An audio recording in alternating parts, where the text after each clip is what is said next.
திருச்செந்தூரில் இன்று மாலை சூரசம்ஹாரம் நடைபெற இருக்கும் நிலையில் பக்தர்கள் அலைக்கடல் என குவிந்து வருகின்றனர். இது தொடர்பான தகவல்களை செய்தியாளர் ஜெயக்குமாரிடம் கேட்கலாம். ஜெயக்குமார், திருச்செந்தூரில் பக்தர்கள் அதிக அளவில் குவிந்து வருகிறார்கள். அவர்களுக்கு தேவையான ஏற்பாடுகள் செய்யப்பட்டிருக்கின்றன. விரிவான தகவல்களை பதிவு செய்யுங்க.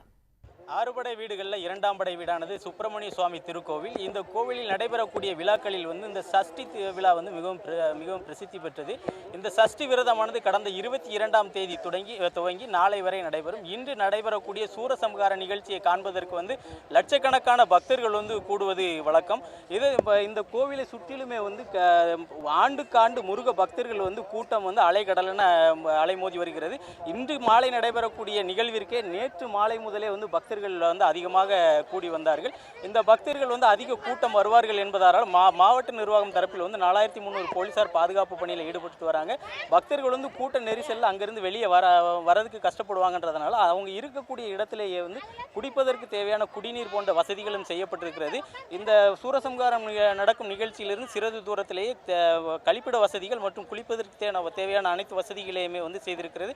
பக்தர்கள் எளிதில் செல்வதற்கு தேவையான 200 சிறப்பு பேருந்துகள், 45 இலவச பேருந்துகள் இயக்கப்பட்டு வருகிறது. ஒரு சிறப்பு ரயிலும் இயக்கப்பட்டு வருகிறது. மக்கள் பாதுகாப்பு கருதி 200 கண்காணிப்பு கேமராக்களும் பொருத்தப்பட்டுள்ளது. 2 ட்ரோன்கள், அதாவது அதிகமாக கூட்டம் கூடக்கூடிய பகுதிகளில் உடனடியாக கட்டுக்குள் கொண்டு வருவதற்காக ட்ரோன்கள் மூலம் கண்காணிக்கப்பட்டு வருகிறது.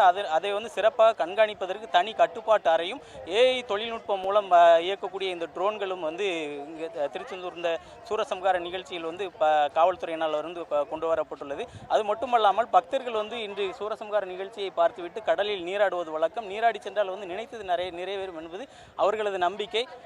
கடலில் நீராடும் போது ஆழத்திற்கு சென்றுவிடக்கூடாது, கடல் அலையில் சிக்கிவிடக்கூடாது என்பதனால் அவர்களை கண்காணிப்பதற்காக 8 படகுகள் மூலம் 80 கடலோர பாதுகாப்பு படையினரும் தீவிர கண்காணிப்பு பணியில் ஈடுபட்டு வருகிறார்கள். குளிப்பவர்கள் ஆழத்திற்கு செல்ல வேண்டாம் எனவும் அறிவுறுத்துவதற்கும் புல்லட் வேகத்தில் சென்று மீட்பதற்கு ஒரு அதிவேக படகும் கைவசம் வைத்திருக்கிறார்கள்.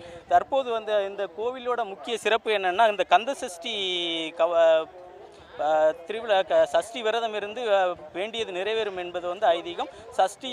சஷ்டியில் இருந்தால் அகப்பையில் வரும் என்பது சொல்ல, சஷ்டி விரதம் இருந்தால் கரு உருவாகும் என்பது இந்த ஸ்தலத்தின் முக்கியமான நம்பிக்கை. இதனால் பக்தர்கள் அதிகமான திருமண வரம் மற்றும் குழந்தை வரம் வேண்டி இந்த சஷ்டிக்கு வருவது வழக்கம். அதனாலேயே லட்சக்கணக்கான பக்தர்கள் வருகிறார்கள்.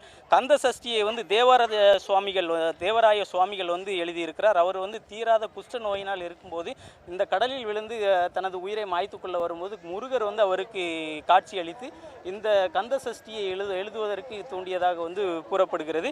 அவர் கந்த சஷ்டி கவசம், சிவகவசம் என 6 சஷ்டி கவசங்களை எழுதியிருக்கிறார். இந்த 6 கவசங்களில் கந்த சஷ்டி கவசம் மிகவும் பிரசித்தி பெற்றது. ஏனென்றால் அந்த துதிப்போருக்கு வல்வினை போக்கும் என்ற வரியில் துவங்கக்கூடிய இந்த கந்த சஷ்டி கவசம் தான் தற்போது பக்தர்களால் பாடப்பட்டும் புழக்கத்திலும் இருந்து வருகிறது. இந்த பகுதியில் அதிகமான பக்தர்கள் வந்துகிட்டு இருக்காங்க. ஒவ்வொரு பக்தர்களும் என்னென்ன மனநிலையில் வராங்கன்னு கேட்போம். அம்மா, நீங்கள் எவ்வளோ நாளாக வந்துட்டு இருக்கீங்க? முருகனை தரிசித்தா என்ன மாதிரியான நல்லது நடக்கும் கொஞ்சம் சொல்லுங்கள். நான் 29 வருஷமாக வர்றேன். நான் மதுரையில் இருந்து வரேன். நானும் என்னுடைய தோழியும் கண்ணையின்றவங்க 2 பேருமே இதை 29 வருஷமாக இந்த நாடகத்தை நடத்திக்கிட்டு இருக்கோம். 2 படை, அதாவது 6 படையில் 2வது படை திருச்செந்தூர். இதை வாழ்க்கையில் யாருமே மறக்க முடியாது. கடலின் அலையை எல்லையை எப்படி காங்க முடியாதோ அதே மாதிரி மக்கள் குமிந்து கொண்டு இருக்கிறார்கள். இந்த தடவை அரசாங்கம் ரொம்ப உதவி நல்லபடியாக செஞ்சுருக்காங்க. பஸ் வசதி, ட்ரெயின் வசதி, பாதுகாப்பு அனைத்து எல்லாம் செஞ்சுருக்காங்க. இதில் எங்களுக்கு ரொம்ப சந்தோஷம். இந்த 2வது படையோடைய கந்த சஷ்டி சூரசம்ஹாரம் இன்றைக்கி 4 மணியிலேருந்து 6 மணிக்கு நடக்க போகுது. இதை பார்க்குறதுக்கு போன வருஷத்தை விட இந்த வருஷம் அதிக கூட்டம். மக்களுடைய அலைகளை பாஞ்ச மேனிக்கு வந்த மேனியே இருக்காங்க. இதில் மக்களுக்கு என்ன குறைன்னு கேட்டிங்கன்னா, அப்பனுக்கே பாடம் சொன்ன இடம் இது. 2வது தளத்திலேயே அப்பனுக்கே முருகன் பாடம் சொன்ன இடம். மக்கள் வேண்டிய வரத்தை நிறைவேற்றுறது, குழந்தை இல்லாத பாக்கியத்தை கொடுக்கறது, முக்கியமான கேன்சர் நோய், புற்றுநோய், கால்காய் விளங்காத இதுகளுக்கு பூரா கடலில் நீராடினா பரிபூர்ணமாக குணமடையும்ன்ற எங்களுடைய ஒரு பெரிய நம்பிக்கை. நான் ஒரு சிவனடியார். நான் மதுரை கோமதிபுரத்தில் இருந்து வரேன்.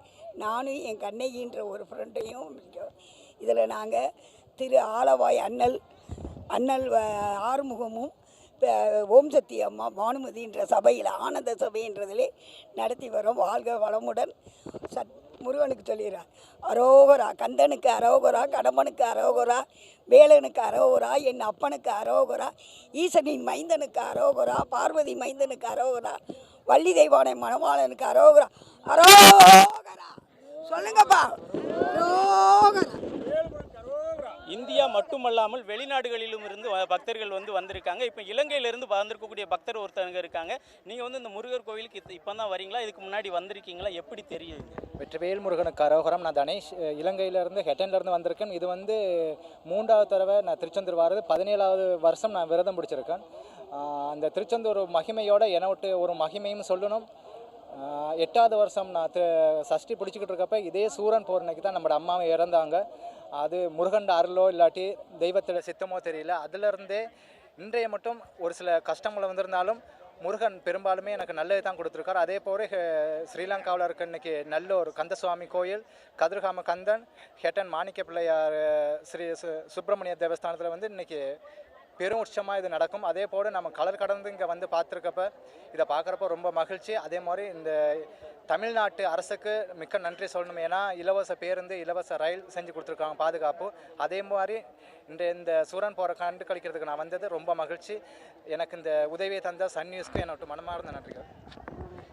இப்போ இந்த சூரசம்ஹார நிகழ்ச்சியை பார்ப்பதற்காக அதிகமான பக்தர்கள் வந்திருந்தாலும் இந்த கூட்டத்தின் நடுவே ஒரு சிலர் தேவையில்லாத வேலைகள் செய்வார்கள் என்பதற்காக செயின் பறிப்பு போன்ற திருட்டு வேலைகள் செய்பவர்களுக்கு மாவட்ட நிர்வாகம் சார்பில் கடுமையான எச்சரிக்கை விடுக்கப்பட்டுள்ளது.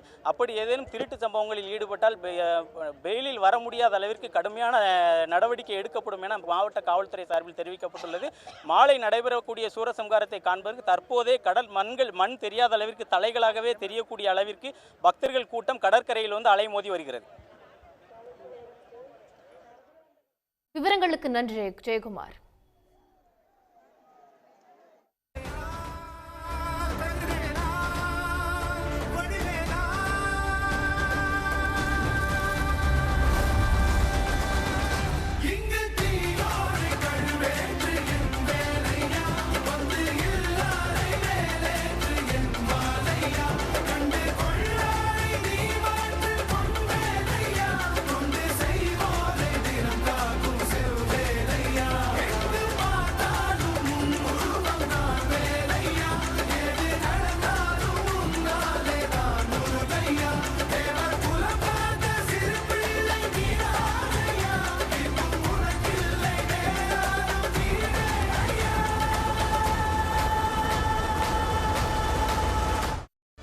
உடனுக்குடன் செய்திகளை தெரிந்து கொள்ள சன் நியூஸ் பெல் ஐகானை கிளிக் பண்ணுங்க.